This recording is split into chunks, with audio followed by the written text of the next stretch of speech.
এতিয়া আপোনালোকে মোক কওক 15 বছৰত কংগ্ৰেছ চৰকাৰে আমাক কি আঁচনি দিছিলে?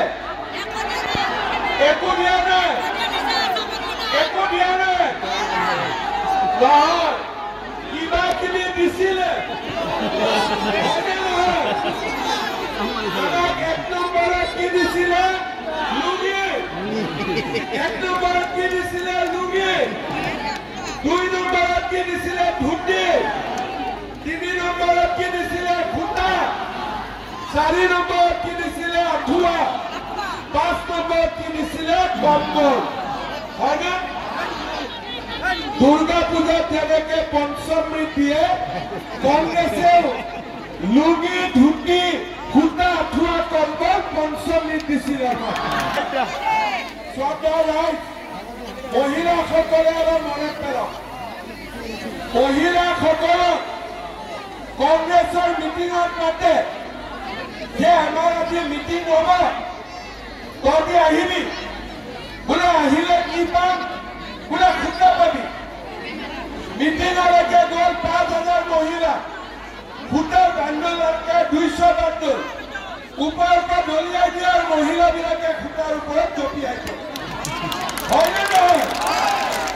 কিন্তু এনেকে মহিলাবিলাকক কংগ্ৰেছে 15 বছৰ ঠগাই আছিলে। লুঙি, ধুতি, খুঁটা, কম্বল, আঁঠুৱা। ভাল কথা, অৰুণোদয় পোৱা নাই। কিন্তু এতিয়া এই অৰুণোদয় নামটো ক'ৰ পৰা আহিলে? যদি বিজেপিৰ চৰকাৰ নাহিলেহেঁতেন অৰুণোদয় নামটো ওলালেহেঁতেন নেকি? ওলালেহেঁতেন নেকি? তেতিয়াহ'লে যোনে যোনে বিচাৰে যে আমি অৰুণোদয় পাব লাগে, আমি কাক ভোট দিব লাগিব? কাক ভোট দিব লাগিব? আৰু যোনে যোনে বিচাৰে আমি লুঙি পাব লাগে, কাক ভোট দিব লাগিব? কাক ভোট দিব লাগিব? লুঙি ধুতি কোন পাৰ্টিৰ নাম? পিছফালৰ পৰা ডাঙৰ কৰি কওক, লুঙি ধুতি কোন পাৰ্টিৰ নাম? কংগ্ৰেছ। শ্ৰদ্ধা ৰাইজ, 2021 চনত মই মুখ্যমন্ত্ৰী হলো।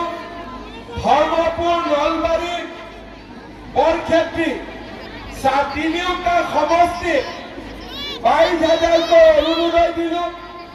এইবাৰ আমি 40,000 অৰুণোদয় দিম।